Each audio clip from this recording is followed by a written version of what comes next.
kita sebagai umat Islam gitu teman-teman sekalian, Masya Allah, kita harus patut bersyukur, berbangga sebagai seorang Islam. Saya kira begitu teman-teman sekalian. Makasih ya teman-teman yang senantiasa mendukung kita ya, 24 jam senantiasa memberikan kemudian semangat ya dengan typing di bawah. Itu sebenarnya memberikan semangat itu.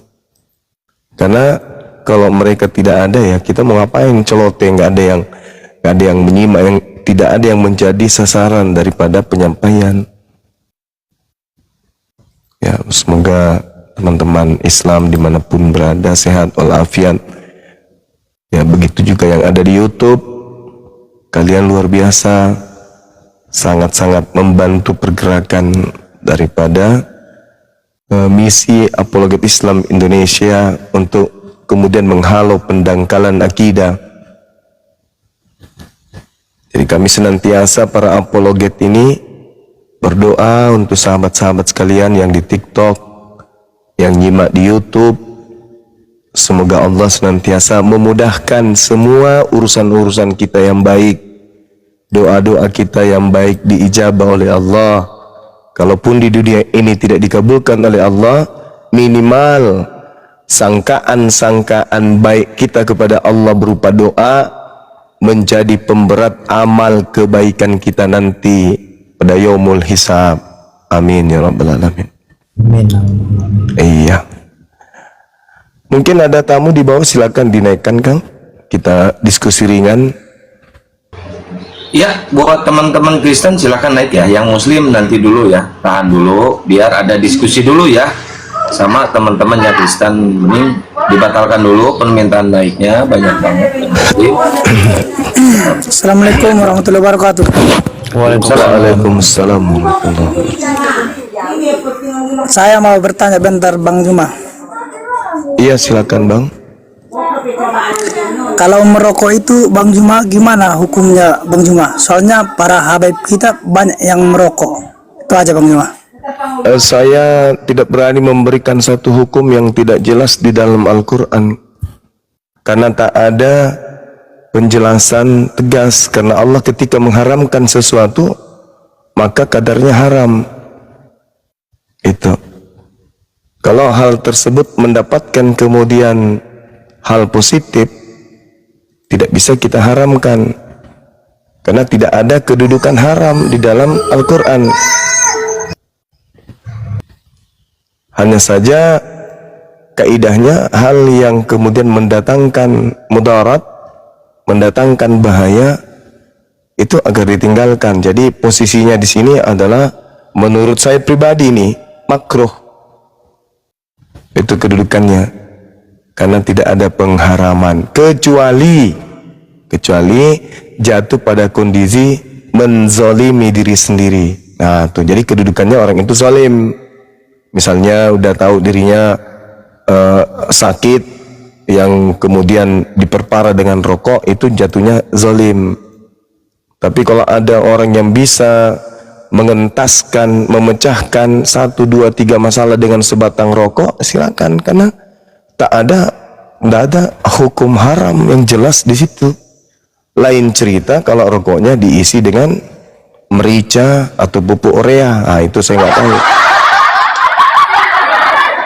Ada isinya di dalam serbu-serbu yang membuat lidah bergoyang-goyang, mata berputar-putar, kepala berjoget ria dan seterusnya, nah, itu jelas haram.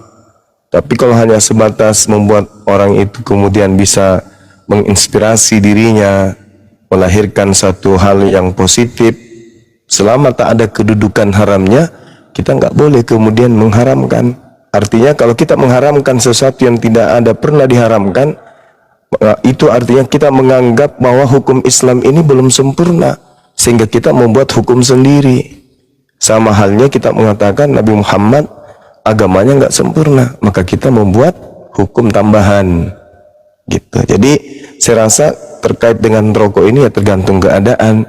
Kalau makan aja susah, lalu kemudian dia lebih mengutamakan rokok, jatuhnya ke zalim. Kalau tidak ada kedudukan haramnya, kita nggak boleh kemudian mengharamkan. Artinya kalau kita mengharamkan sesuatu yang tidak ada pernah diharamkan, itu artinya kita menganggap bahwa hukum Islam ini belum sempurna, sehingga kita membuat hukum sendiri. Sama halnya kita mengatakan Nabi Muhammad agamanya nggak sempurna, maka kita membuat hukum tambahan gitu. Jadi saya rasa terkait dengan rokok ini ya tergantung keadaan. Kalau makan aja susah, lalu kemudian dia lebih mengutamakan rokok, jatuhnya ke zalim.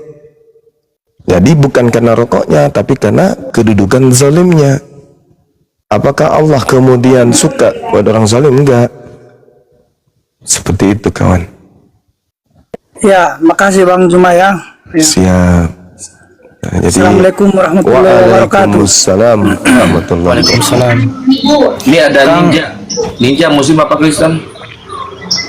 Ninja. Assalamualaikum warahmatullahi wabarakatuh, Bang Zuma. Waalaikumsalam Panglima.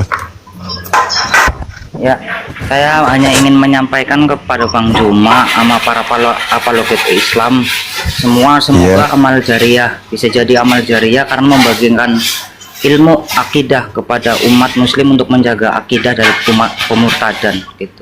Amin.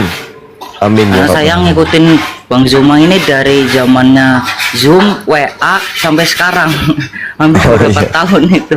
Iya, Masya Allah. Dan baru sekarang ini naik, alhamdulillah dinaikin ke Komal, udah berkali-kali minta naik untuk menyapa para apologet ya, khususnya buat Bang Zuma. Baru kali ini alhamdulillah dinaikin. Iya, alhamdulillah. Ya, itu Masya aja sih Allah. yang ingin saya sampaikan. Semoga para apologet Islam ini, terkhususnya Bang Zuma dan seluruh para apologet yang berkecimpung di dunia perdebatan ini untuk menjaga akidah umat. Itu aja sih, Bang Amin. Zuma. Amin ya rabbal alamin. Ya udah, itu aja Bang Zuma. Assalamualaikum Sama-sama, warahmatullahi Bang. wabarakatuh. Waalaikumsalam warahmatullahi wabarakatuh. Kang Satria, moderator akun Alfi yang satu itu dicopot aja, alihkan ke sini boleh Kang? Iya, Untuk iya. kena tombak akunnya. Ya, di-share aja ke grup moderator. Siap-siap Kang. Ya, buat teman-teman silakan, buat teman-teman Kristen silakan naik ke atas. Kita diskusi santai ya, jangan ada hujatan, caci maki, jangan ada kebencian. Kita semuanya di sini pakai ilmu, kita menimba ilmu di sini teman-teman. Ayo naik. Ya, sekalian juga teman-teman saya menghimbau ya, utamanya yang Islam Muslim yang bikin akun TikTok itu kan bisa rubah-rubah nama gitu ya, agar jangan menggunakan nama yang bisa menyakiti hati saudara-saudara kita di luar Islam. Ada namanya yang aneh lah, segala macam. Begitu juga gambarnya, jangan membuat gambar yang bisa menyinggung perasaan, menyakiti perasaan. Beda cerita kalau kita berdialog, berdebat, karena kita pakai data. Tapi kalau cuma sekedar bikin profil tapi gambarnya menghina, itu kita artinya ada penyakit hati gitu loh. Gambarnya apa dibuat sedemikian rupa, namanya dibuat aneh-aneh. Kan bisa bikin nama sembarang gitu, Kardoba, Dompala, Kablamats, atau apalah yang tidak menyinggung perasaan saudara kita. Orang belum berdiskusi baru lihat nama, orang sudah tahu, oh ini kita ada kebencian, sakit hati, dan seterusnya. Pakai aja nama yang bagus. Begitu juga gambar yang bagus. Gak usah menghina. Jadi tim API nanti akan menegur siapapun yang menggunakan gambar-gambar yang menghina dan juga nama-nama yang menyakiti perasaan orang di luar Islam. Nggak boleh.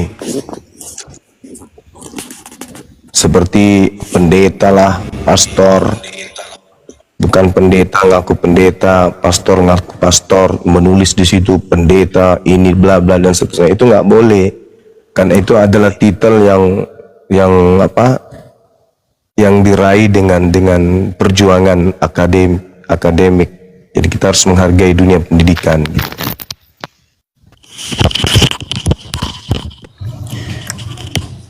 Izin Bang Da, siapa Bang Pikala? Bang Ya, Pikala. ya, Dek. Bang Pikala. Ya, halo. Ya, halo, selamat siang Bang. Jumatan atau mingguan abangku? Maksudnya ini arisan. Abang Kristen atau Muslim Bang? Oh, Kristen. Oh, ada yang ingin ditanyakan atau ada yang ingin disampaikan? Ada. Kalau kalian bisa omongnya, saya bisa. Oh, bisa Bang. Silakan Bang, silakan. Abang pasien pertama di ruangan ini, silakan. Ini temanya nggak ada kan? Harus bertanya, begitu? Halo, Angkat aja tema bang, apa yang mau kita bahas gitu maksudnya dari dua agama ini. maksudku, karena aku orang Kristen kan, tentu aku harus bertanya tentang Islam kan begitu? Oh boleh, boleh. Yang saya tanyakan begini, Silakan. kan katanya Quran itu sempurna, ya kan? Insya Allah iya sempurna. Berarti kalau kata sempurna itu udah lengkap begitu? Tergantung aspek apa yang dibutuhkan kemaslahatan umat manusia bang. Maksudku begini, Iya. kan kalau dikatakan sempurna berarti datanya lebih valid gitu kan daripada kitab yang lain, begitu kan? Sekali lagi saya katakan kesempurnaan Al-Quran itu ditinjau dari aspek kebutuhan umat manusia. Oh, Iya. kebutuhan umat manusia itu contoh kan harus ada pembuktian di dalam kitab itu kan begitu? Iya. Harus bisa dinyatakan kan begitu? Iya bang.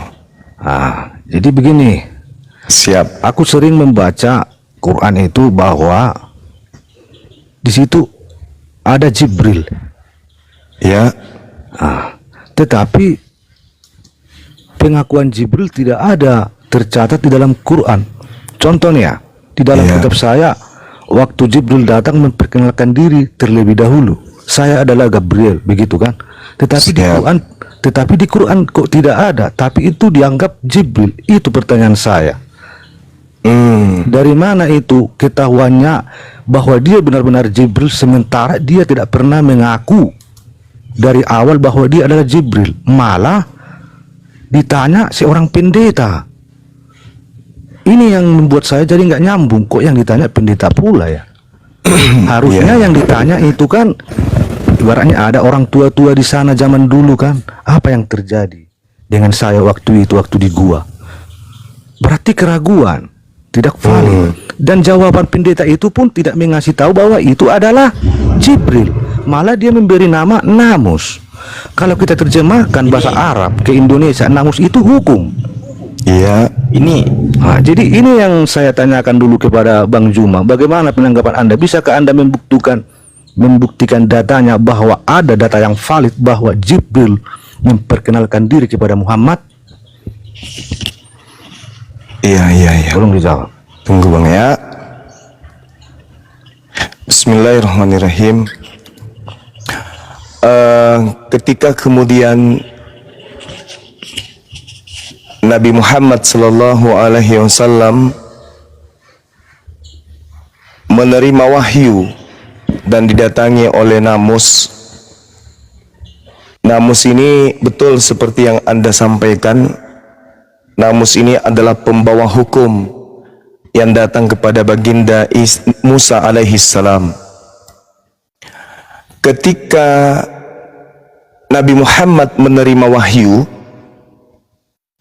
Nabi Muhammad bertemu dengan sosok makhluk yang kemudian belakangan dikenal dengan malaikat Jibril. Awal beliau datang tidak menyatakan diri, aku ini adalah malaikat Jibril, enggak.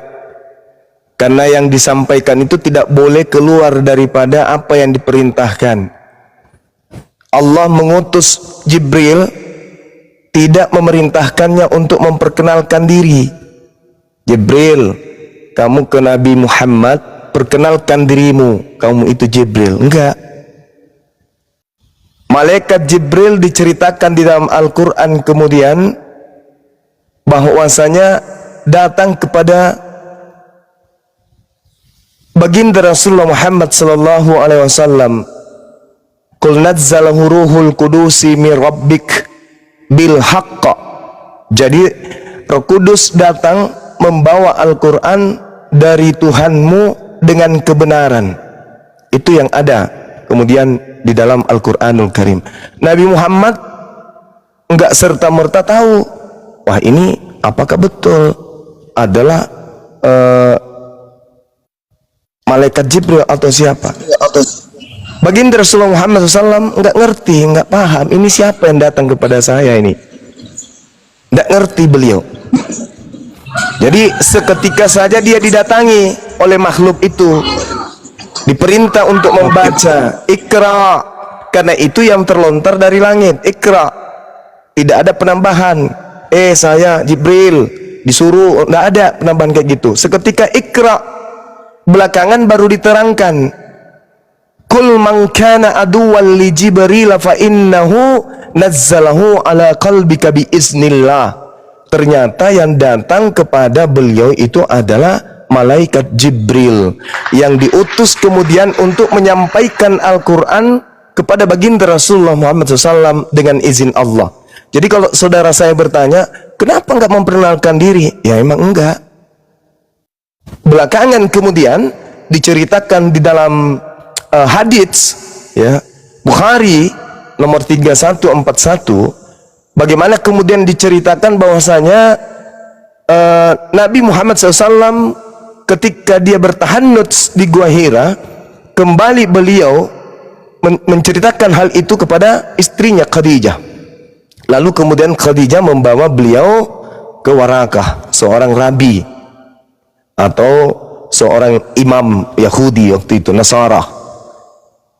Lalu dikatakan beliau suami saya ini bertemu dengan sosok. Lalu kemudian Waraka yang paham tentang Taurat, Waraka yang paham tentang Injil bertanya, apa yang kamu lihat? Kemudian beliau menceritakan. Lalu Waraka mengatakan, ini adalah namus. Haza namus, kata beliau. Siapa namus ini? Malaikat yang pernah datang kepada Nabi Musa alaihi salam. Selesai cerita. Gitu bang. Jadi kalaupun misalnya yang datang kepada baginda Rasulullah Muhammad sallallahu alaihi wasallam ini bukan malaikat dari Tuhan pencipta langit dan bumi, tapi pada faktanya Nabi Muhammad diminta, diajarkan kepada seluruh umat manusia untuk menyembah kepada pencipta langit dan bumi dengan kaidah-kaidah prosesi ibadah yang ada. Jadi tak ada yang salah bang. Karena kami nggak menyembah makhluk. Tuhan pencipta kita sudah pasti laisa kamitslihi syai', tidak serupa dengan makhluk, tidak serupa dengan apapun. Sedangkan kami menyembah hakikat yang tidak serupa dengan apapun. Karena tak ada yang serupa dengan Allah, tak ada yang serupa dengan pencipta. Semua yang dikatakan pencipta, yang dikatakan ciptaan tidak akan pernah sama dengan pencipta. Makanya umat Islam kalau ditanya apa yang kamu sembah, Allah. Mana Allah itu? Tidak bisa kita lihat. Karena Allah, tapi Allah meliputi semua aspek yang ada dalam kehidupan, baik di langit maupun di bumi, dan yang ada di antara keduanya. Saya kira seperti itu bang. Jadi ceritanya nggak seperti di agama Anda, siapakah engkau Tuhan? Akulah Yesus. Nggak gitu. Kalau di Nabi Muhammad enggak, karena Roh Kudus datang bukan untuk membawa sebuah kabar berita tentang dirinya, memperkenalkan dirinya, siapa dia, dan enggak. Beliau diutus oleh Allah untuk menyampaikan apa yang diperintahkan oleh Allah. Dan mohon maaf nih, saya sedikit mengutip di dalam Yohanes 16 bahwa ketika roh kebenaran itu datang, dia tidak berkata-kata dari dirinya sendiri, melainkan apa yang disampaikan kepada sang penghibur itu adalah apa yang didengarkan dari Tuhan sehingga ia sampaikan.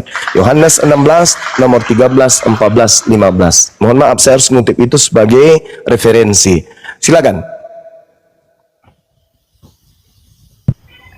Ya Bang Pikala, silakan dibuka mic-nya.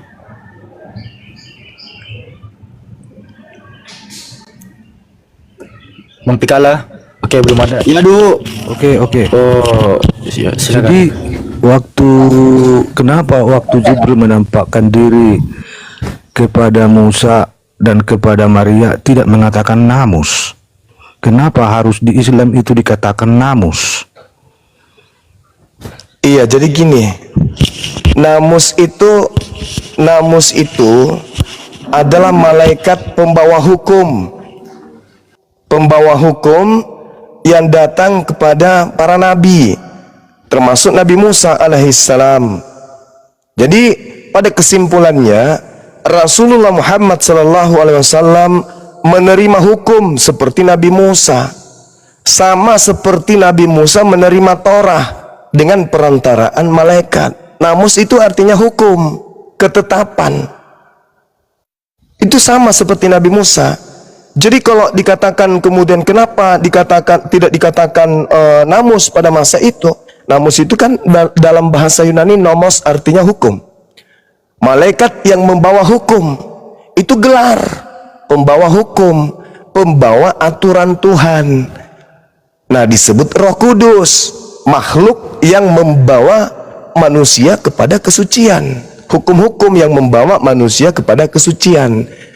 Makanya ketika Nabi Muhammad sallallahu alaihi wasallam menerima hukum-hukum dari namus ini, beliau ditugaskan kemudian oleh Allah untuk menyampaikan kepada manusia agar manusia itu wayuzakihim, disucikan. Disucikan dengan apa? Dengan hukum-hukum tersebut. Jadi kalau dia kena najis, cara membersihkannya seperti ini. Kalau dia kemudian dalam keadaan junub, cara membersihkannya seperti ini. Jadi semuanya, bahkan harta pun disucikan. Makanya dia disebut sebagai wayuzakihim. Dia datang membawa hukum-hukum untuk mensucikan jiwa manusia. Jadi tidak memperkenalkan diri memang, aku Jibril, enggak. Karena tidak ada dalam wahyu aku Jibril, enggak, kecuali di dalam keterangan-keterangan tafsir baru dijelaskan bahwa yang datang kepada Nabi Muhammad itu adalah malaikat Jibril. Sama ketika datang kepada ibunya Nabi Isa alaihissalam, innama ana rasulu rabbik li ahabalaki gulaman zakiya. Sesungguhnya aku ini adalah utusan Tuhanmu. Nah, utusan Tuhan yang datang pada masa itu adalah namus, pembawa hukum kepada Maryam untuk supaya memberitakan akan lahirnya seorang anak yang bernama Isa alaihissalam. Seperti itu, Bang. Dan satu hal itu tidak terjadi hanya sekali. 22 tahun kemudian Nabi Muhammad berinteraksi dengan Roh Kudus, yaitu malaikat Jibril. Gitu.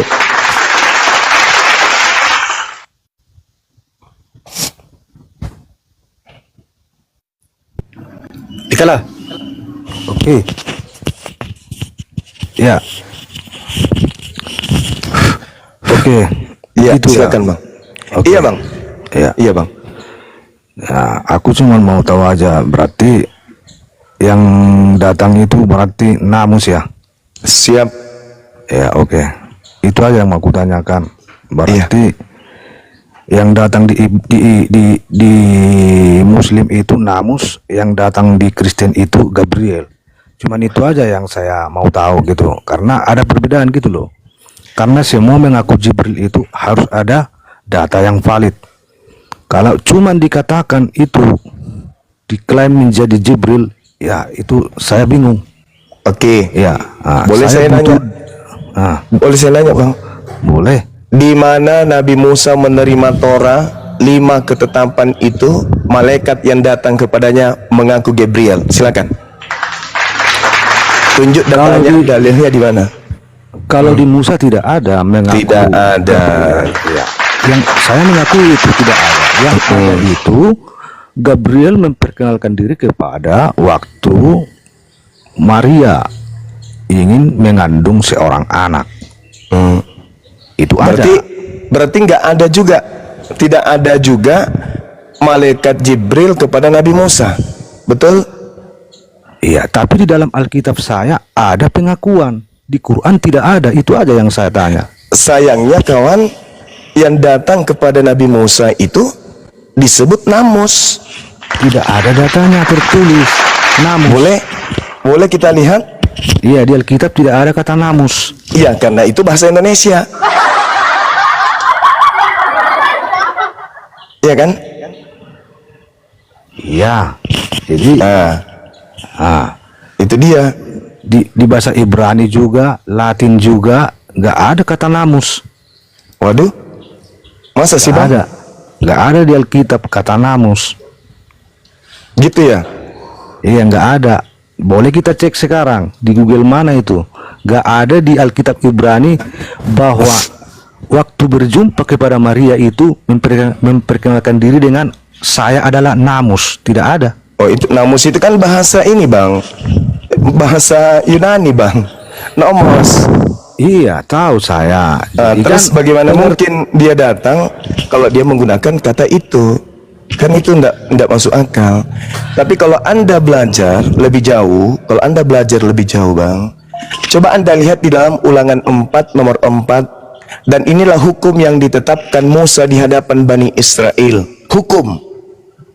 Itu hukum. Jadi kalau kita berbicara mengenai hukum, berarti berbicara mengenai Torah. Ketika berbicara mengenai Torah, berarti kita berbicara mengenai nomos. Di dalam Ulangan 4 nomor 4 dikatakan begini. Pesot haTorah asyero shammose lifnei bani Israel. Itu satu. Inilah hukum Taurat yang dipaparkan Musa kepada Bani Israel. Dalam bahasa Yunani disebutkan hautos honomos hon parateto Moses enepon homen Israel. Berarti nomos itu hukum. Dalam bahasa Ibraninya disebut haTorah. Hatorah bahasa Ibrani, bahasa Yunaninya hanomos. Dalam bahasa Arab disebut an-namus. Berarti yang datang kepada Nabi Musa adalah haTorah, yang datang kepada Musa adalah nomos, yang datang kepada Musa adalah namus, yang datang kepada Nabi Muhammad adalah dia yang mendatangkan Taurat kepada Nabi Musa. Ini sih sederhana dalam kajian dasar pijakan perbandingan agama. Nah, kalau saudara kehilangan literasi, ternyata Nabi Musa tidak diketahui siapa yang datang kepadanya, unek-unek atau pikiran negatif yang muncul di benak saudara pun bisa muncul di kepala saya bahwa yang datang kepada Nabi Musa di Gunung Sinai itu adalah iblis. Karena tak ada nama di situ. Padahal dia menerima 5 kitab, tapi tidak ada nama. Nah, namun sebagai saudara, saya ingin menyatakan kepada saudara, rujukan untuk mempelajari dari perjanjian baru, untuk mengkaji perjanjian lama, siapa yang datang kepada Nabi Musa, silakan Anda baca kitab para rasul, Kisah Para Rasul 7, nomor 35, nomor 38, nomor 53. Insya Allah Anda akan sampai kepada bahwa ternyata yang datang kepada Nabi Muhammad itu adalah Gabriel alaihi salam. Gitu dari saya, Bang, silakan. Ya. Jadi begini, Bang. Tadi Abang mengatakan bahwa Quran itu kitab yang sempurna dari kitab sebelumnya. Ini yang saya pertanyakan. Di dalam Alkitab saya bisa saya tunjukkan bahwa Jibril memperkenalkan diri ada, itu artinya berarti nyata. Ternyata di dalam Quran harus panjang ceritanya menjelaskan namus ini. Mana yang lebih valid menurut Anda, Al-Quran atau Alkitab? Kalau saya lebih valid Al-Quran, karena yang Anda pakai itu cuma terjemahan. Dari mana datanya, Bang? Coba dulu, namus itu berasal dari mana? Kata mana itu namus? Namus itu bahasa Ibraninya haTorah, bahasa Yunaninya nomos, bahasa Arabnya namus. Jelaskan ya. Nah, coba sekali lagi saya katakan, coba Anda baca Ulangan 4 nomor 44 atau 1 Tawarik 16 nomor 40 atau Nehemia 8 nomor 1, atau kemana Anda pergi yang Anda bisa membaca kata Torah ada di dalamnya. Sekali lagi saya katakan, dalam bahasa Ibrani Ulangan 4 nomor 44 dikatakan Pesot haTorah asyero shammose lifnei bani Israel. Dalam bahasa Yunani hautos honomos hon prateto Moses anopion honom Israel. Jelas itu, nomos haTorah seirama, nomos haTorah, nomos haTorah, haTorah nomos, yang didatangkan kemudian oleh malaikat, yaitu hukum Taurat. Ketetapan. Berarti bisa dong kita katakan nama malaikat itu namus, bukan Jibril lagi. Bisa, ganti namanya. karena dia pembawa. Kan sudah kubilang tadi, Bang. Nah, malaikat yang datang kepada beliau itu tidak memperkenalkan diri, tapi beliau punya gelar sang pembawa hukum. Nah, tuh sudah ditunjukkan adik saya itu. Tuh, jelas itu. Jadi ketika kita berbicara tentang hukum, nomos sama dengan Torah, Torah sama dengan hukum Taurat. Nah, Ulangan 18 nomor 18, aku Tuhan akan mengutus seorang nabi yang sama seperti engkau, wahai Nabi Musa. Maka yang datang kepada Musa adalah nomos, yang datang kepada Nabi Muhammad juga wajib nomos. Nah, sekarang kalau Anda berbicara mengenai Jibril, Al-Quran saya menjelaskan dalam surah Al-Baqarah ayat 97, Kul man kana aduwa li Jibril fa innahu nazzalahu ala qalbika bi iznillah. Katakanlah wahai Nabi Muhammad, barang siapa yang menjadi musuh Jibril, maka ketahuilah Jibril itulah yang menurunkan Al-Quran di dalam hatimu dengan izin Allah. Jadi tak ada keraguan di situ, Bang. Nah, sekarang kalau ini Anda masih ragu, boleh dong saya minta seperti pertanyaan saya, adakah kemudian malaikat datang kepada Nabi Musa memperkenalkan diri? Kan tak ada.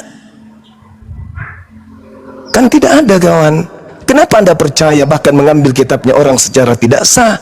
Kalau pertanyaan terhadap Al-Quran ini membuat Anda ragu terhadap Al-Quran, kenapa Anda mengambil kitabnya Yahudi tanpa sah?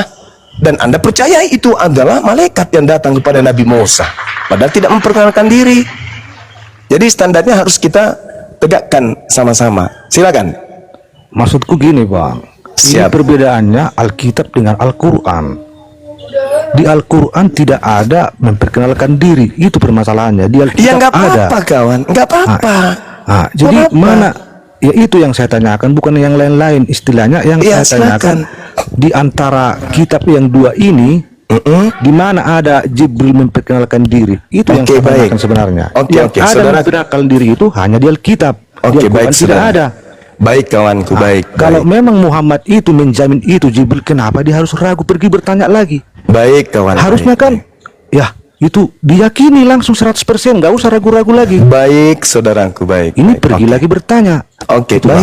baik. Nah, sekarang Anda berbicara mengenai skala Bible atau skala kitab Al-Quran dan kitabnya saudara Kristen. Oke, mari kita uji.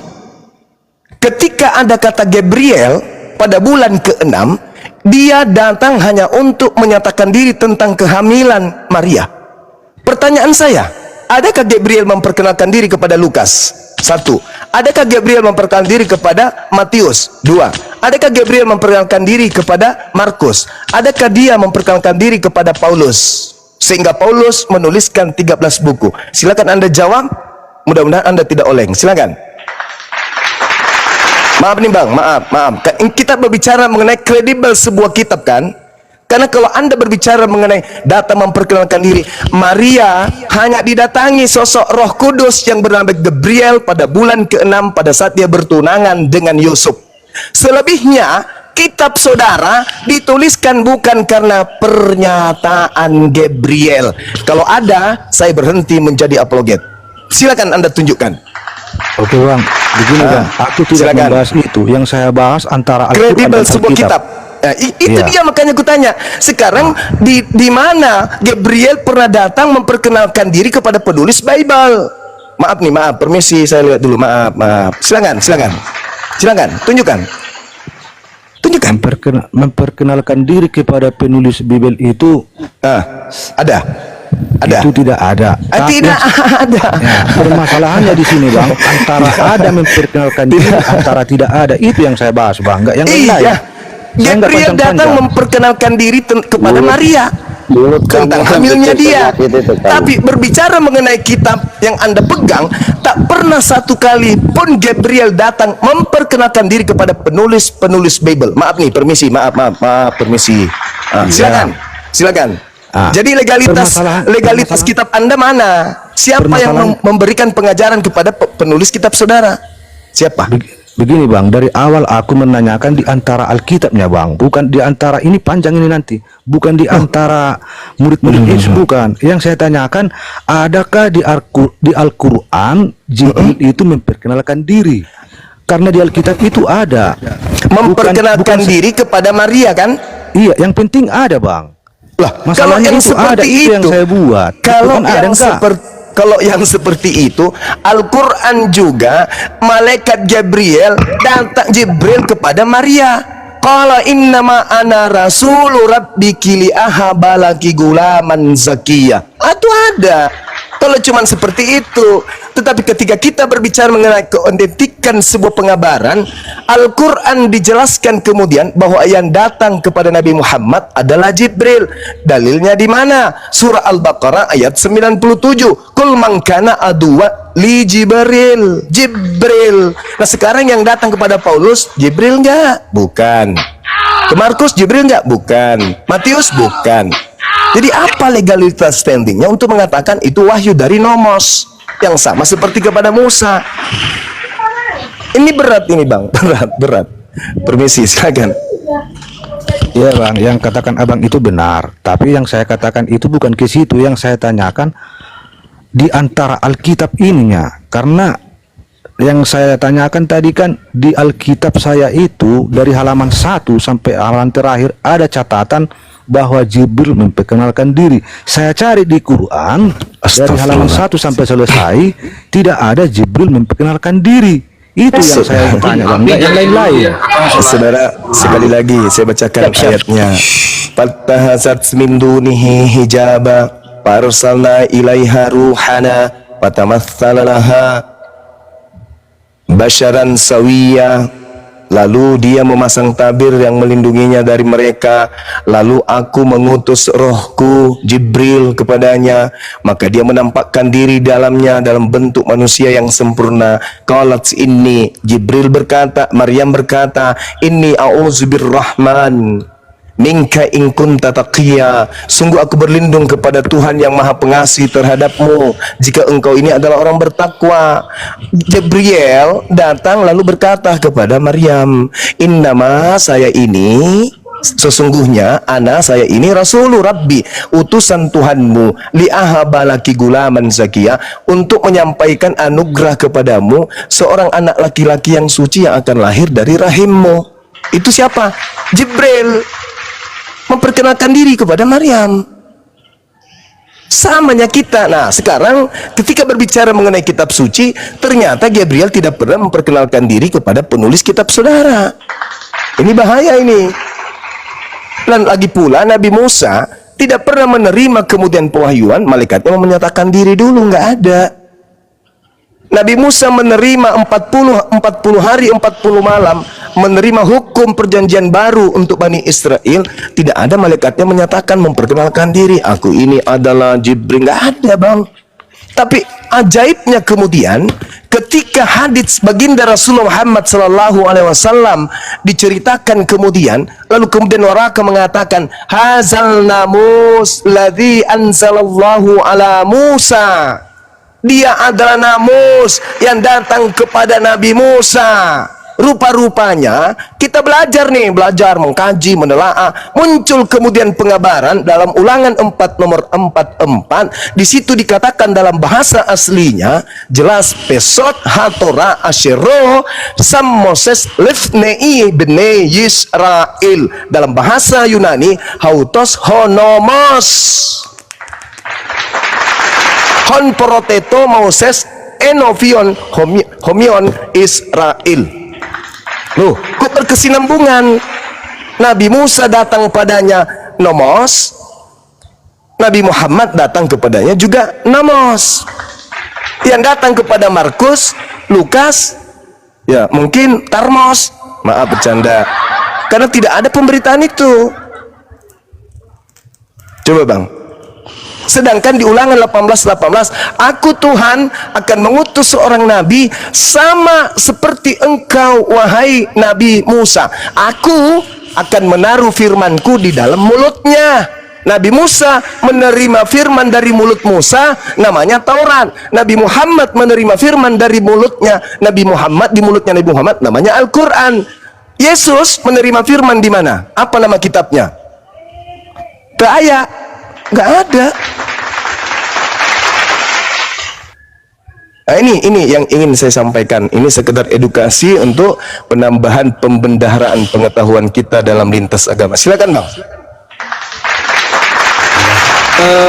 Bang Pikala, izin bang, Alfi mau sapa tamu dulu nanti. Ya. Bang Kaisar dan Bunda Vera. Ya, Assalamualaikum warahmatullahi wabarakatuh. Burunda. Waalaikumsalam warahmatullahi wabarakatuh. Semuanya. Siap abangku. Ya Duhu, Apache, Marino monitor. Ya, siap, hadir. Oke, Bang Apache. Bang Apache panggilan kedua. Halo. Oke, monitor juga. Bang Marino Ya, panggilan kedua. Bang Marino panggilan ketiga. Oke, Alfi turunkan ya. Kita soalnya butuh kursi untuk dinaikkan lagi teman-teman dari kekristenannya biar nggak dikira keroyokan. Boleh di-mute dulu Bang Yaduhu sama Bang Apache biar diselesaikan dulu Bang Pikalanya. Ya. Belum selesai ya? Izin ya. Belum Bang. Ya. Sedikit lagi nanti Oke, kita oke. sambung Silakan, ke Bang Yaduhu ya. Silakan. Aman ya, kita tertib Ya. ya. Mantap. Oke, Alhamdulillah siap. kita tertib. Oke Bang, terima Ya. kasih. Saya sudah mendengarkan Siap. penjelasan Bang Juma mengenai itu. Tapi oke lah. Jadi cuman saya katakan begini aja. Sebenarnya saya cuma mau menanyakan di antara dua Alkitab ini ada pengakuan atau tidak, itu sajanya. Tapi Bang Juma sudah menjelaskan terlalu mendetail. Oke, terima kasih saya katakan ya. Jadi begini aja. Di dalam Quran itu memang terdata ada kata namus, tapi pengakuan Jibril memang tidak ada. Di dalam Alkitab ada, cuman itu saja. Mulai dari perjanjian lama saya sampai perjanjian baru, cuman ada pengakuan Jibril. Tetapi di dalam Al-Quran tidak ada. Cuman itu yang ingin saya tanyakan, bukan untuk menjelaskan pengakuan Lukas, Yohanes, Markus dan lain sebagainya tentang Musa, tidak. Yang saya tanya di dalam buku yang dua itu adakah terdata tentang pengakuan Jibril? Itu saja Bang. Terima kasih Bang ya. Malam siang yang baik buat Oke. kita semua. Oke. Siap Terima Bang kasih. Pikala. Selamat belajar lagi Bang Pikala ya. Oke. Sama-sama belajar kita, Bang. kita, sama-sama belajar. Ya, sama-sama belajar kita. Oke, Ya, ya. Bang.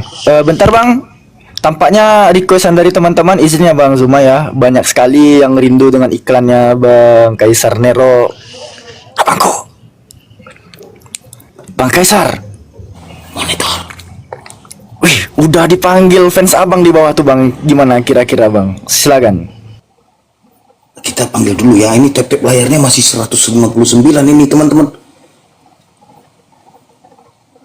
Gimana ini teman-teman? Oke lah ya, baiklah. Bismillahirrahmanirrahim. Kepada sahabat Bang Zuma dan sahabat EPI Apologet Islam Indonesia, sahabatku semua, pada sore hari ini menjelang sore ya, tolong di tap-tap layar jemarinya sampai layar kalian itu pecah. Jangan lupa follow akun host narasumber di atas dan juga akun saya sendiri. Saya Kaisar Nero, Ketua Dewan Pimpinan Pewarta Bukit Golgota, menyiarkan langsung di live Val 5 Apologet di frekuensi 3,1 FM ajaran kasih mati. Saya Kaisar Nero ya. Sekali lagi saya ingatkan untuk narasumber Tritung, Kristen, Katolik, Protestan, Wanes, atau yang menuhankan knalpot Mio, pelak Pajero, penyembah speaker stereo. Jika merasa cerdas dan akademis, kau boleh naik dengan penuh optimis. Tapi kalau cuma congor, bacot, dan pesimis, mending kau turun, meratap di bawah menangis. Yang naik diskusi jangan tantrum, kesurupan, serangan jantung, atau gangguan kejiwaan. Diskusi bantah dengan dasar menggunakan dalil dan data. Paparkan dengan baik, narasi, literasi, kolorasi, komparasi. Jangan gunakan asumsi-asumsi, potongan terasi, kontrasepsi, cekcokologi, apalagi geoblokologi. Narasumber memberi dedikasi, viewer di bawah mendapatkan edukasi. Diskusi tanpa pakai urat, tanpa hujat menghujat, tanpa ajaran sesat. Panglima Apologet, Islam inspiratif, tidak mengenal kontradiktif, dan pastinya bukan provokatif. Petuah terfakta, gurunda Bang Zuma mukminin, terang dan jelas bertuah lazim, cerdas dan jenius bertubuh salim, lisannya tajam setajam kapak Ibrahim, perkasa tangguh sejak di dalam rahim, tersohor di langit dan bumi sampai maritim. 1000 kafir menyerang dengan tahrim, dia tetap tegap dan satria berjiwa muslim. Selamat datang di kebenaran bagi yang menerima, selamat bingung buat kalian yang koar-koar seperti ODGJ mencari ketiak ular. Sekian, terima gaji, stay tune.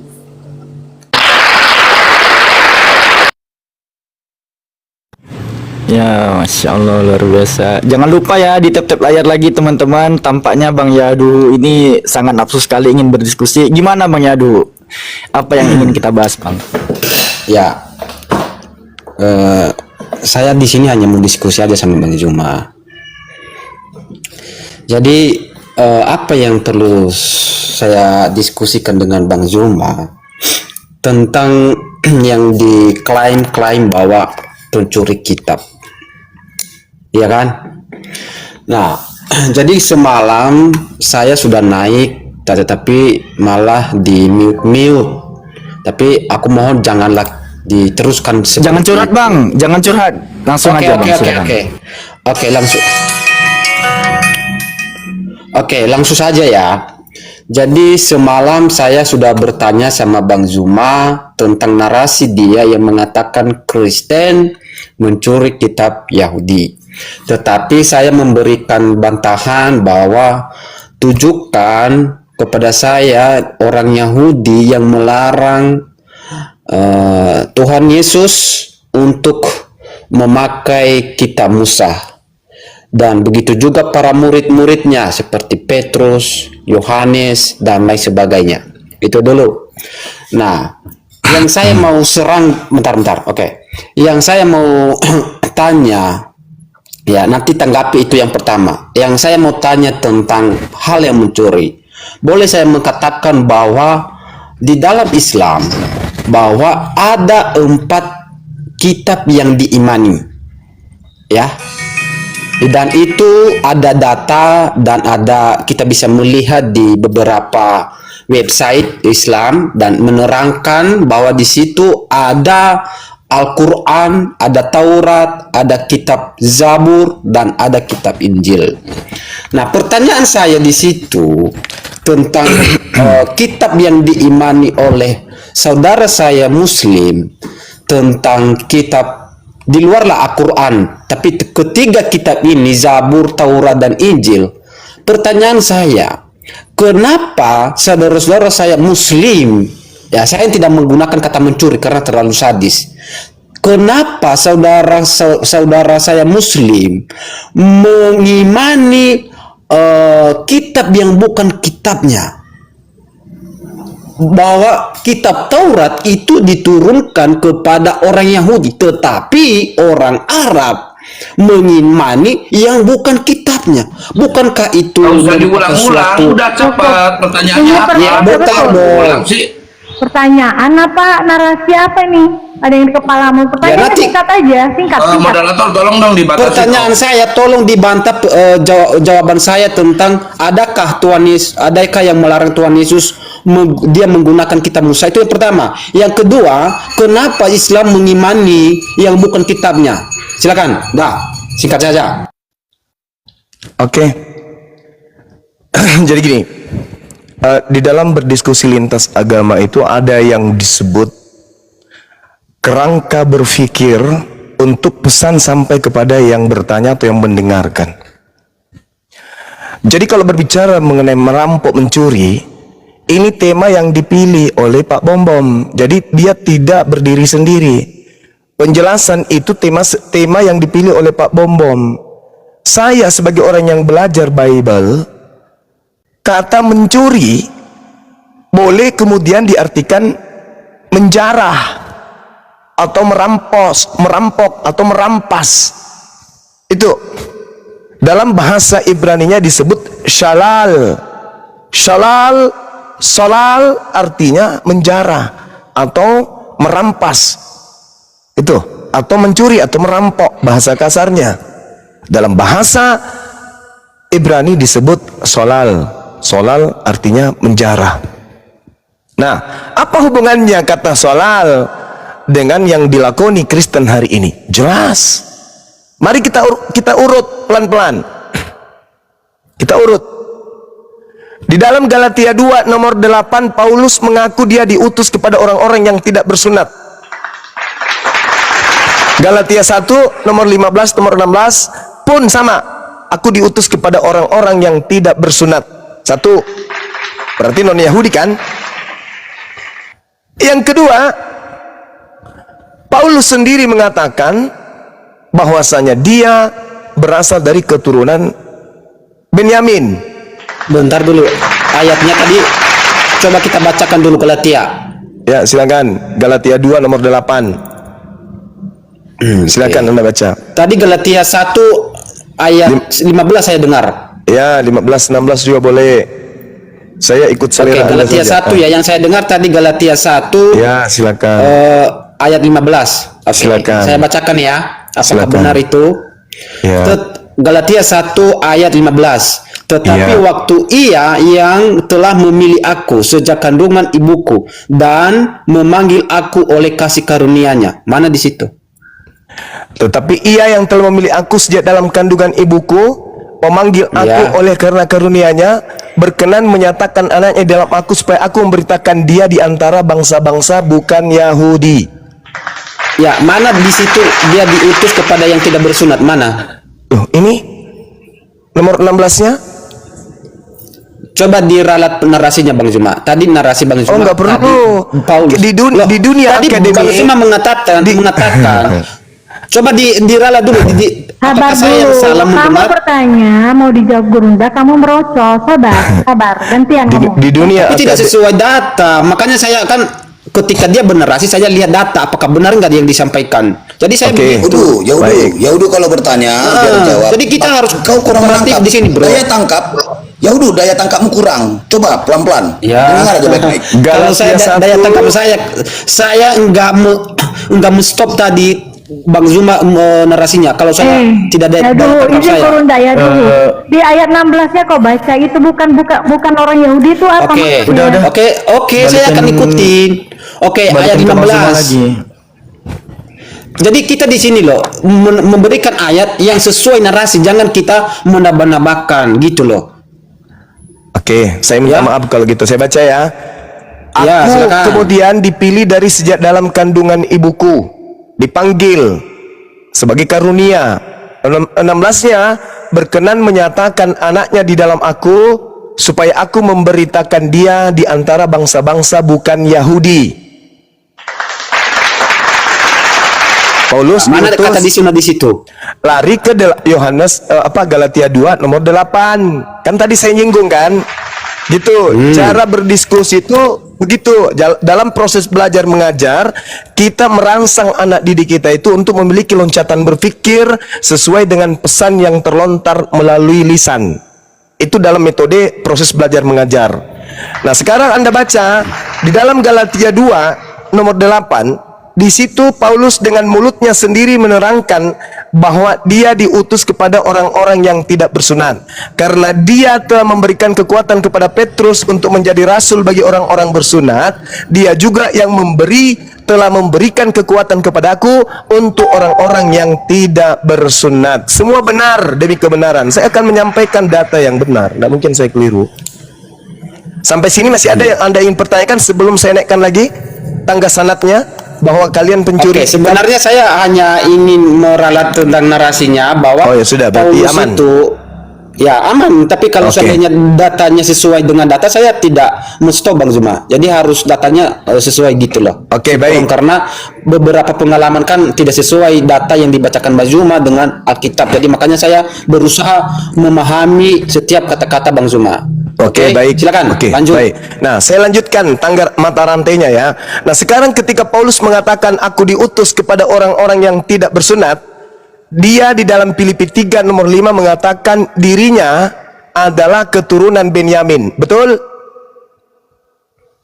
Betul, Bang? Ya, betul. Oke, naik lagi kita di Kejadian 49 nomor 27. Benyamin adalah seperti serigala yang menerkam. Pada waktu pagi ia memakan mangsanya, dan pada waktu petang ia membagi-bagi jarahan. Anda paham jarahan?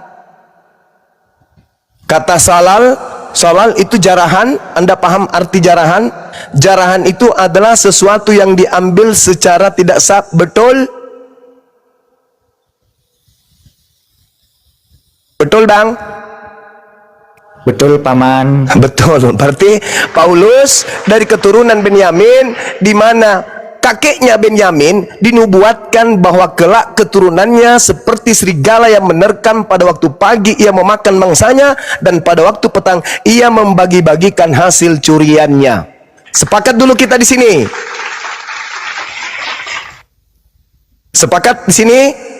Makanya Apa tadi pertanyaan saya, Bang Juma? Tadi yang saya tanyakan, coba bantah kepada tadi argumen saya, adakah di dalam Bible orang Yahudi banting setir. melarang Tuhan Yesus menggunakan kitab Musa? Itu yang pertama. Kedua, pertanyaan saya kepada saudara saya Muslim, kenapa saudara-saudara saya ini mengimani yang bukan kitabnya? Bukankah Taurat dan Injil dan Zabur itu diturunkan kepada orang Yahudi dan orang Kristen? Kenapa Anda mengimani yang bukan kitabmu? Bukankah kitabmu adalah Al-Quran? Bukankah itu dinamakan sebagai perampokan mengambil hak orang? Silakan jawab. Oke, baik. Sebelum ke sana, karena Anda sudah banting setir nih, adakah Yesus kemudian melarang untuk mengajarkan Taurat? Tidak ada. Karena Yesus mengetahui bahwa orang Yahudi semua paham kalau Taurat itu hanya milik kepunyaan mereka. Jadi nggak ada. Cuman Yesus mewanti-wanti kepada muridnya agar waspada kepada serigala, keturunan Benyamin. Pasti dong, yes. Karena istilah daripada serigala ini muncul di tengah-tengah Bani Israel. Bahkan Yesus tadi mengatakan, aku mengutus kamu seperti ini dan seterusnya. Nah, oleh karena itu kemudian, ketika Anda mengetahui bahwa Paulus ternyata dengan lisannya sendiri mengaku, aku diutus kepada bangsa bukan Yahudi, pertanyaan muncul kemudian untuk menghalangi kita. Apa pertanyaan itu? Mari kita kupas secara akademisi, sebagai orang yang intelektual, yang punya intelektual, yang merasa dirinya paham tentang ini. Apakah hukum Taurat itu diberikan untuk bangsa-bangsa bukan Yahudi? Jawab. Hukum Taurat diberikan kepada bangsa Yahudi. Silakan. Ya, berarti tidak diberikan kepada bangsa-bangsa yang bukan Yahudi, betul? Ya. Kenapa ada di Kristen? Oke. Ketika Anda menanyakan di dalam hukum Taurat, di dalam hukum Taurat itu dituliskan bahwa kitab Taurat itu menuliskan tentang cerita tentang nubuatan Tuhan Yesus yang berdasarkan Yohanes 5 ayat 46 yang berbunyi, jika kamu percaya kepada Musa, tentu kamu akan percaya juga kepadaku, sebab di sini ia adalah Musa telah menuliskan tentang aku. Jadi Taurat itu bercerita tentang hukum Tuhan. Apa hukum Tuhan yang dikatakan oleh Tuhan Yesus? Hanya ada dua. Hanya ada dua. Apa? Yang pertama, kasihilah Tuhanmu ya dengan segenap hatimu. Hukum yang sama dengan itu adalah kasihilah sesama manusia. Hukum Taurat itu dari 1 sampai 4 itu bercerita tentang antara hubungan manusia dengan Tuhan, dan 5 dan sampai ke 7 itu adalah hubungan manusia dengan manusia. Manusia memakai nama Bang Juma untuk ngolok-ngolok, tolong diblokir ya teman-teman. Itu nggak baik. Bentar. Saya bernarasi dulu, nanti kita gantian ya. Hubungan manusia, kenapa hanya kepada manusia diberikan? Kenapa sama yang lain tidak? Karena kenapa? Manusia secara filosofi, manusia itu berdiri karena dia berhubungan secara kepada Tuhan langsung. Tapi binatang itu selalu tidak berdiri. Ya, jadi makanya hukum itu, ya manusia itu diberikan hukum kepada manusia. Ya, karena manusia itu tegak, sedangkan binatang itu tidak tegak, tidak ada hubungan binatang kepada Tuhan. Makanya hanya hukum Taurat itu diberikan kepada manusia karena manusia itu tegak. Itu karena filosofi tentang manusia. Kenapa bisa manusia itu tegak? Gitu. Itu. Nah, pertanyaan saya, kenapa Anda mengimani yang bukan kitabmu? Itu pertanyaan saya. Jawab dulu. Oke, silakan. Iya. Jadi Anda belum memberikan sedikit pun ya hak paten untuk menggunakan Taurat. Yesus berkata kepada Bani Israel, apapun ucapan Yesus pada masa itu selama 3 tahun penginjilan itu untuk Bani Israel, bukan untuk Kristen. Tidak ada hubungannya dengan Kristen. Sekarang ketika kemudian Paulus mengaku, aku diutus kepada orang-orang yang bukan Yahudi, harusnya Paulus tidak membawa Taurat. Tetapi karena dia adalah cucu keturunan dari Benyamin, maka dia menggenapi kata salal, penjarah, pencuri, maling, rampok. Sampai sini paham ya? Jadi pada kesimpulannya kemudian Anda menggunakan hasil jarahan dari keturunan Benyamin. Tak ada kebenaran kemudian yang bisa Anda tolak dengan itu. Tak ada kemudian kesalahan yang bisa Anda gunakan untuk menolak kebenaran itu. Itu maksud saya. Nah, sekarang Anda bertanya, kenapa Anda beriman kepada kitab Taurat? Ya, itu perintah dari Tuhan saya. Untuk beriman kepada apa yang diturunkan kepada Abraham, Ismail, dan keturunannya. Itu perintah Allah di dalam Al-Quranul Karim, bahwasanya kami diwajibkan beriman kepada apa yang diturunkan oleh Allah kepada Abraham dan keturunannya. Al-Quran yang menjelaskan itu. Allah Subhanahu wa taala menjelaskan kemudian bahwasanya ingatlah ketika Tuhan berfirman kepada Nabi Ibrahim. Berarti kami diperintahkan untuk mengingat. Isqala lahu rabbuhu aslim, qala aslamtu lirabbil alamin. Kami disuruh untuk beriman kepada Nabi Ibrahim. Lalu Allah kemudian menyatakan bahwasanya tilka ummatun kad khalat laha ma kasabat walakum ma kasabtum wala tusaluna amma kanu ya'malun. Itu iman kami. Kami tidak mencuri kitab beliau, kami tidak mencuri kitabnya Bani Israel. Lalu Allah kemudian meneguhkan kepada baginda Rasul Muhammad SAW agar mengajarkan kepada kami umatnya, Qulu amanna billah, kami beriman kepada Allah, wa ma unzila ilaina wa ma unzila ila Ibrahim, dan beriman kepada apa yang diturunkan kepada kami, dan beriman kepada apa yang diturunkan kepada Nabi Ibrahim, ila Ibrahim wa ila Ismail wa ila Ishak wa ila Yakub wal asbati wa ma utiya Musa wa Isa. Itu iman kami, kawan. Kami beriman karena perintah. Katakanlah kami beriman kepada Allah dan kami beriman kepada apa yang diturunkan kepada kami dan apa yang diturunkan kepada Nabi Ibrahim, Nabi Ismail, Nabi Ishak, Nabi Yakub dan anak cucunya, dan kepada apa yang diberitakan kemudian kepada Nabi Musa dan Nabi Isa, serta kepada apa yang diberikan kepada nabi-nabi dari Tuhan mereka, min rabbihim.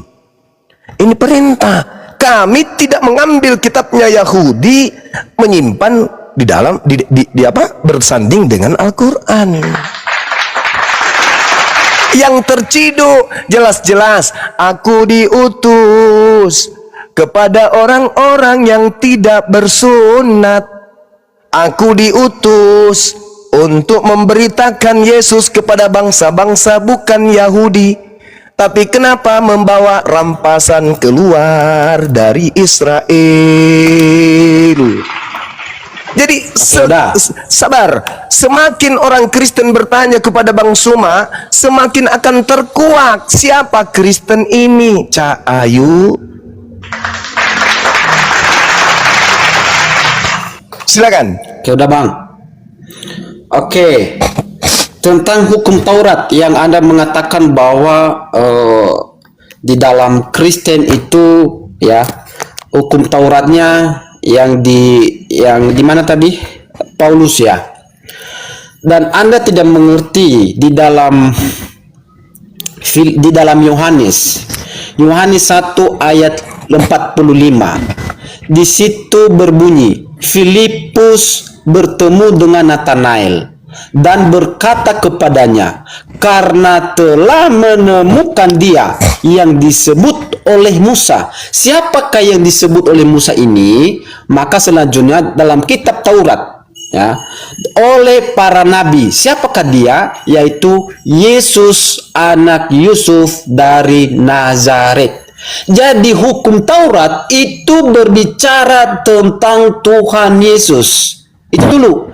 Jadi makanya tadi saudara mengatakan tidak ada yang melarang Tuhan Yesus untuk menggunakan kitab Musa, karena di dalam kitab Musa bercerita tentang Tuhan Yesus. Jadi betul bahwa Kristen ya, tidak bisa dikategorikan bahwa orang Kristen mencuri kitab orang Yahudi, karena di dalam diri Tuhan Yesus berbicara tentang kasih. Karena Allah itu adalah kasih, maka kasih itu perlu diberitakan bagi manusia. Nah, itu. Nah, saya mau membantah pernyataanmu tentang kenapa saudara saya Muslim mengimani yang bukan kitabnya. Tadi jawaban yang saya dengar bahwa karena perintah atau disuruh oleh Allah itu. Nah, jadi kita harus melihat apa itu kata mencuri. Kata mencuri adalah mengambil hak orang, memiliki atau merampok milik orang. Nah, itu dulu kata mencuri. Nah, maka dari sini kita bisa menarik kesimpulan apakah Allah ya merampok dan menyuruh kalian untuk mengimani yang bukan kitabmu. Karena kitab Taurat itu adalah milik orang Yahudi dan Injil adalah milik orang Kristen. Kenapa Allah menyuruh Anda mengatakan disuruh ambil, imani, rampok? Kenapa Allah menyuruh Anda mencuri? Bukankah itu milik Yahudi? Berarti saya mengambil kesimpulan, berarti Allah menyuruh Islam mencuri kitab Taurat, mengimani yang bukan kitabnya. Silakan, bantah. Iya, jadi sebenarnya memang materi ini sangat berat materi ini, karena tidak akan pernah bisa orang Kristen itu memberikan legalitas apa standarnya kemudian yang menjadi acuan sehingga mereka menggunakan kitabnya orang Yahudi. Tidak ada itu.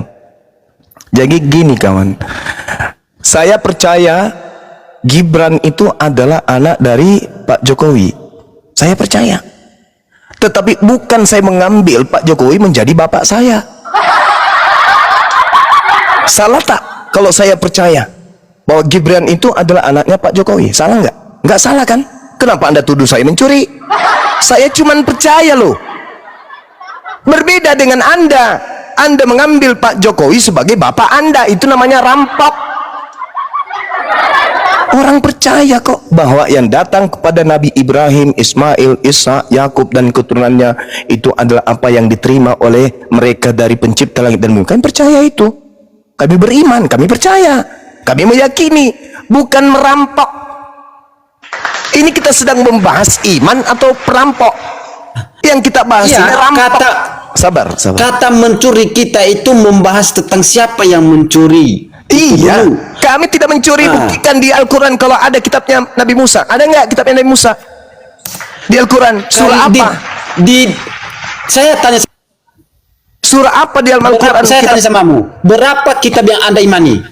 Saya tanya, jawab. Saya beriman kepada Taurat, beriman kepada Zabur, beriman Injil, beriman kepada Al-Quran. Terus? Oke, Taurat itu milik siapa? Saya beriman kepada kitab Taurat milik Yahudi. Oke, kenapa Anda mengimani? Anda kata ini mencuri atau mengimani? Jangan ketawa. Oke, sama ndak beriman dengan mencuri? Oke. Sama ndak? Ini yang kita bahas ini, siapa yang mencuri? Bukan siapa yang mengimani. Iya betul. Mengimani. Siapa yang mencuri? Kan begini.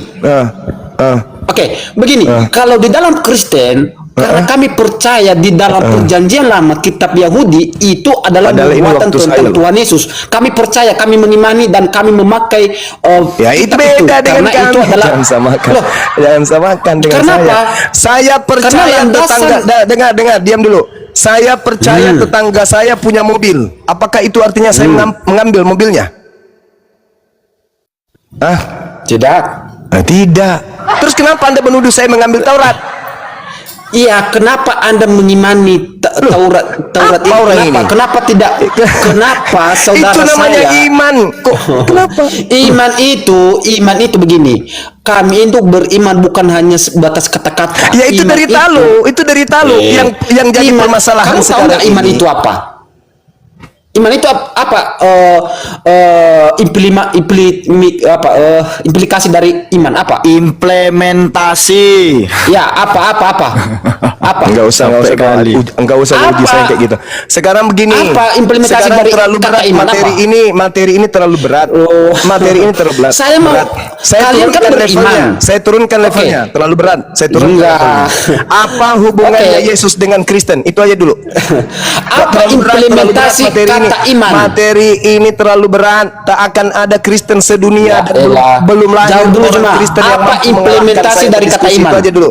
Jangan kau ajari saya dalam bahasa Yunani namanya Irene atau Pisti. Gak usah kau Ya. ajarin saya.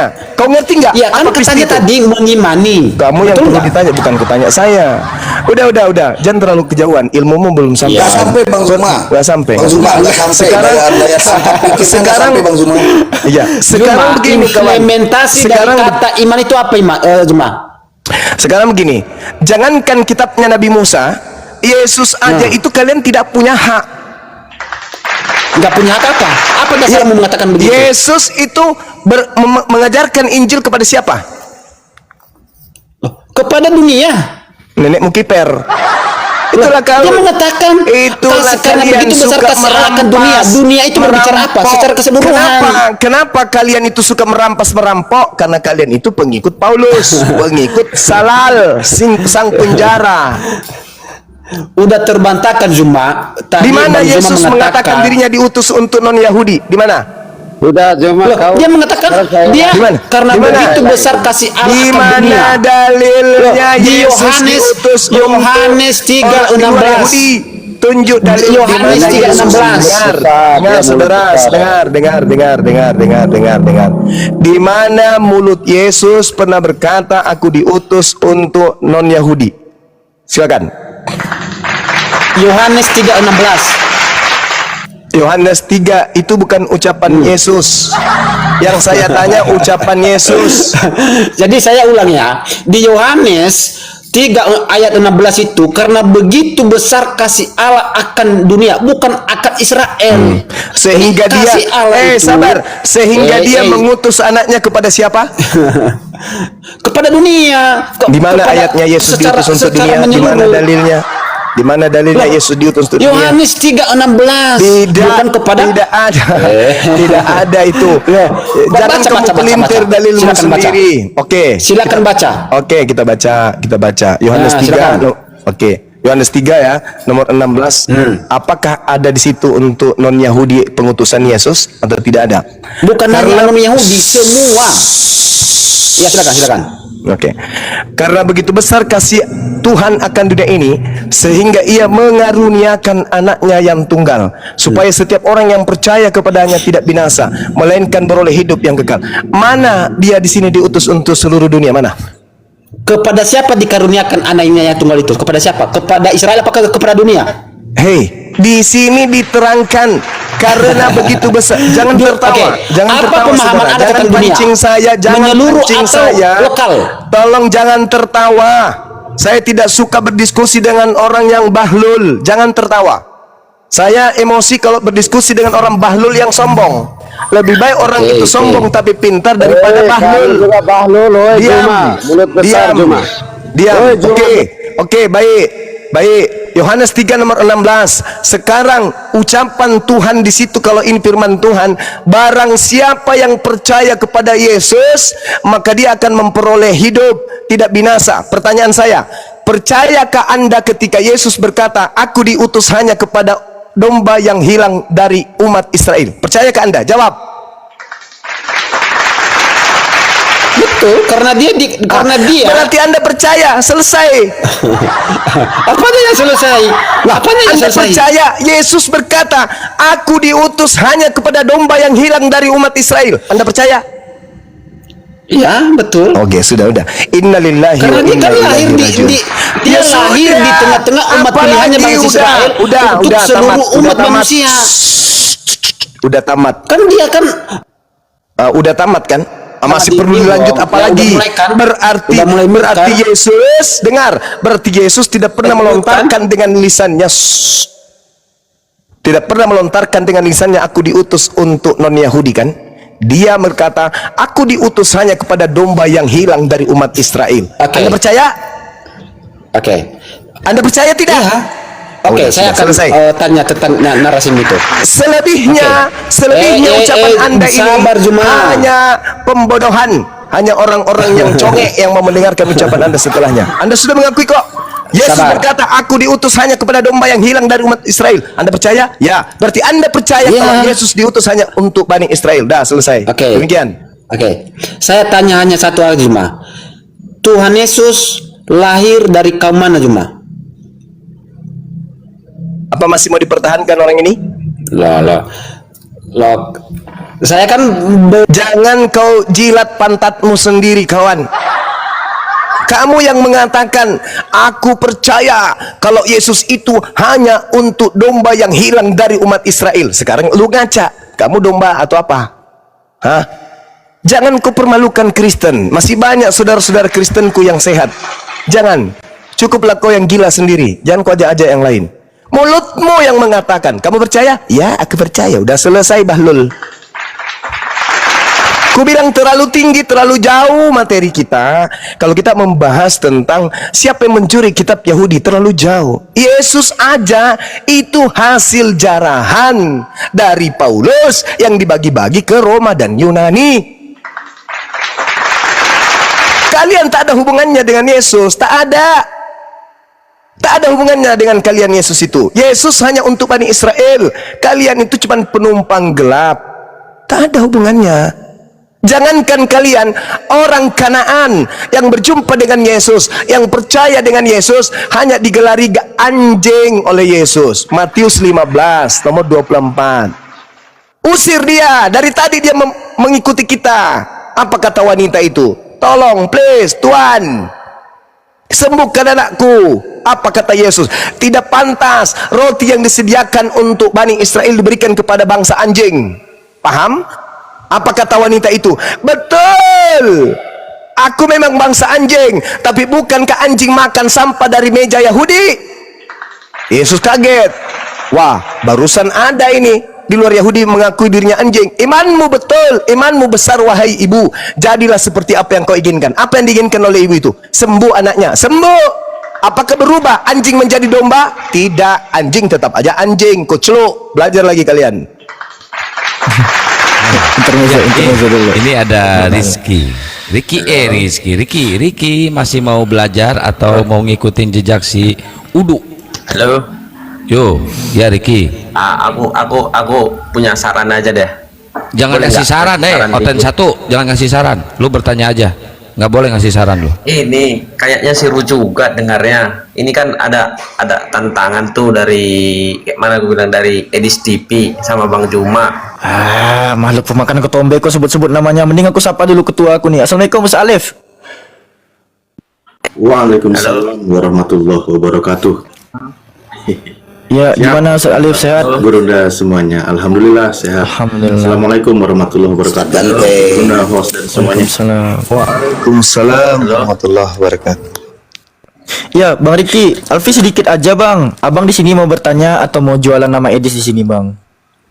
Enggak, aku kan kemarin aku bilang sama abang-abang.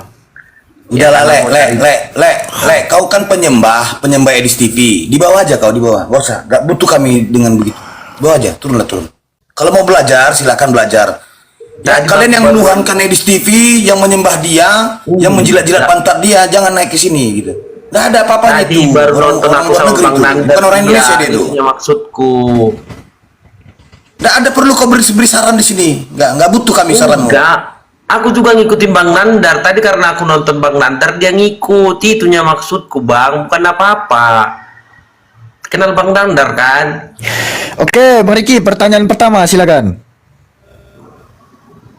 Itu loh Bang, bukannya memuja kayak mana. Tadi aku sama Bang Nandar, aku kebetulan aku nonton Bang Nandar. Udah. Alamak, jangan curhat Bang. Waktu kita dikit Bang. Itu loh, karena langsung di pojokannya aku Bang, makanya aku bilang loh. Bang Riki, silakan pertanyaan pertama. Belum, kalau pertanyaan kan belum lewat seminggu Bang, yang kemarin belum bisa, belum pertanyaan abang belum kusampaikan. Oke, pinjam kursi Bang ya. Halo Bang Merpati sama Bang Herman. Halo. Bang mau tanya. Boleh? Iya Kak. Boleh. Boleh ya. Saya Kristen. Saya mau tanya, tadi itu ada